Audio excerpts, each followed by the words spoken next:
नमस्कार। तो शेयर बाजार में पहला कदम रखना है, पर समझ नहीं आ रहा कि शुरुआत कहाँ से की जाए। कोई बात नहीं, आज हम इसी बारे में बात करने वाले हैं। हम बात करेंगे उस सबसे पहली और सबसे जरूरी सीढ़ी की, उन दो खास खातों की जो असल में ट्रेडिंग की दुनिया का दरवाजा खोलते हैं। स्टॉक मार्केट में ट्रेडिंग कैसे शुरू करें, ये है वो सबसे बड़ा सवाल, है ना, जो हर नए इंसान के मन में आता है। और सच कहूं तो यही सवाल अक्सर लोगों को आगे बढ़ने से रोक भी देता है। लगता है कि अरे, ये तो बड़ा मुश्किल काम होगा। पर मजे की बात यह है कि इसका जवाब उतना मुश्किल है ही नहीं।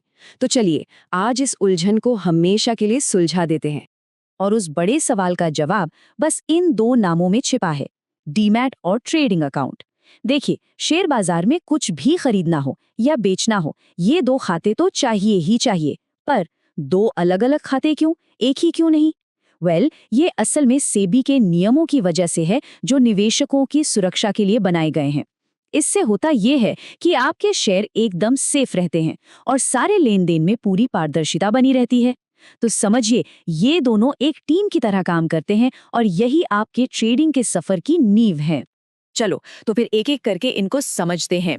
सबसे पहले बात करते हैं डीमैट अकाउंट की। इसे समझने का सबसे आसान तरीका है, इसे अपने शेयरों का बैंक मान लीजिए। जी हाँ, एक डिजिटल बैंक। तो आखिर ये डीमैट अकाउंट है क्या भला? एकदम सीधे और सरल शब्दों में कहें तो ये एक डिजिटल लॉकर है। एक ऐसा इलेक्ट्रॉनिक खाता जहां आपके खरीदे हुए शेयर्स, बॉन्ड्स, म्यूचुअल फंड्स, सब कुछ इलेक्ट्रॉनिक फॉर्म में एकदम सुरक्षित रखा जाता है। सोचिए, जैसे आप अपने गहने या जरूरी कागजात बैंक लॉकर में रखते हैं, ठीक वैसे ही आपके शेयर्स इस डिजिटल लॉकर यानी डीमैट अकाउंट में रखे जाते हैं। और ये जो आप स्क्रीन पर देख रहे हैं, ये इसको समझने का बेस्ट तरीका है। देखिए कितना सिंपल है।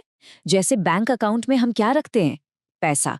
ठीक उसी तरह डीमैट अकाउंट में हम क्या रखते हैं? शेयर्स। तो जब भी कोई शेयर खरीदा जाता है ना, वो सीधा इसी डीमैट अकाउंट में आकर जमा हो जाता है। बस, ये आपके सारे निवेशों का एक सेफ हाउस है। ओके, तो ये तो समझ आ गया कि डीमैट अकाउंट शेयरों को रखने के लिए है, एक लॉकर की तरह। पर सवाल ये है कि खरीदने बेचने का काम कहाँ से होगा? एक्शन कहाँ से लिया जाएगा? और बस यहीं पर एंट्री होती है हमारे दूसरे हीरो की, ट्रेडिंग अकाउंट की। ये वो खाता है जो हमें बाजार में असल में एक्शन लेने की पावर देता है।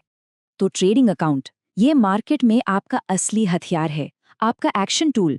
जब भी मन में आए कि चलो ये शेयर खरीदते हैं या अब इसे बेच देना चाहिए, तो वो जो बाय या सेल का बटन दबाया जाता है ना, वो इसी ट्रेडिंग अकाउंट के जरिए होता है। ये समझिए कि ये आपके बैंक अकाउंट और आपके डीमैट अकाउंट के बीच एक पुल, एक ब्रिज का काम करता है। अब इस टेबल को देखिए, ये सारी कहानी को एक बार में साफ कर देती है। एकदम सिंपल है।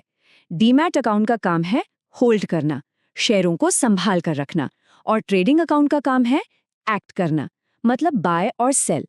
जब हम शेयर खरीदते हैं तो पैसा हमारे ट्रेडिंग अकाउंट से कटता है और शेयर हमारे डीमैट अकाउंट में आ जाते हैं। और जब बेचते हैं तो ठीक इसका उल्टा होता है।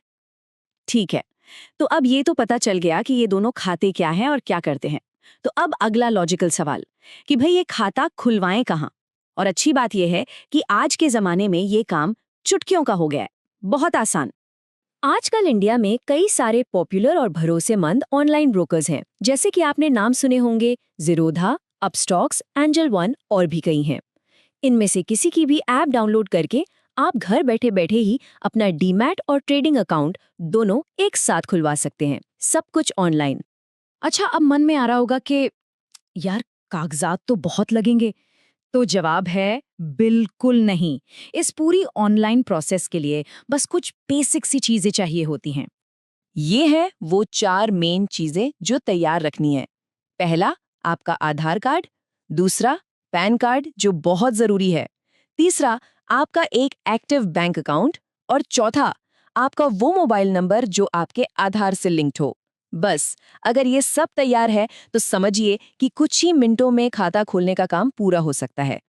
तो ठीक है, खाता खुल गया, ये पहला कदम है। पर रुकिए, ये सबसे जरूरी कदम नहीं है। अपना एक भी रुपया लगाने से पहले कुछ बहुत जरूरी बातें हैं जिन्हें गांठ बांध लेना चाहिए। और वो सबसे जरूरी बात ये है, इसे एक गोल्डन रूल समझिए। याद रखिए, शेयर बाजार कोई गेट रिच क्विक स्कीम नहीं है, बिल्कुल नहीं। ये एक प्रॉपर स्किल है जिसे सीखना पड़ता है, समय देना पड़ता है, बिना सीखे बाजार में उतरना जानते हैं कैसा है? जैसे अंधेरे में तीर चलाना। निशाना कहीं भी लग सकता है और ज्यादातर गलत ही लगेगा। तो फिर सही रास्ता क्या है? रास्ता ये है कि पहले सीखने में समय लगाइए, मार्केट को समझिए, इसकी चाल को समझिए और उसके बाद बहुत बहुत छोटी रकम से प्रैक्टिस शुरू कीजिए। ये आपकी लर्निंग का ही एक हिस्सा है। इससे आप बड़ी बड़ी गलतियों से और बड़े नुकसान से बच जाएंगे। और हाँ, एक बात हमेशा याद रखनी है, स्टॉक मार्केट में रिस्क होता है। ये सारी जानकारी जो हम दे रहे हैं, ये सिर्फ एजुकेशनल पर्पस के लिए है, आपको सिखाने के लिए है। आखिर में पैसा आपका है तो फैसला भी आपका होना चाहिए। कोई भी ट्रेड या इन्वेस्टमेंट करने से पहले अपनी रिसर्च हमेशा हमेशा खुद करें। पर सीखने का ये सफर यहाँ खत्म नहीं होता, अभी तो बस शुरुआत हुई है। अगली बार जब हम मिलेंगे तो बात करेंगे ट्रेडिंग के एक बेहद जरूरी टूल की, जिसे कहते हैं कैंडलस्टिक चार्ट। ये क्या होता है, इसे कैसे पढ़ते हैं, सब जानेंगे। तो हमारे साथ बने रहिएगा। और जाते जाते एक सवाल आपके लिए छोड़ जाते हैं। अब ये तो पता चल गया कि शुरुआत कैसे करनी है, जानकारी मिल गई है, पर क्या सिर्फ जानकारी होना ही काफी है पहला कदम उठाने के लिए, या फिर इसके साथ साथ हिम्मत, सब्र और अनुशासन की भी जरूरत पड़ती है? सोचिएगा जरूर इस बारे में।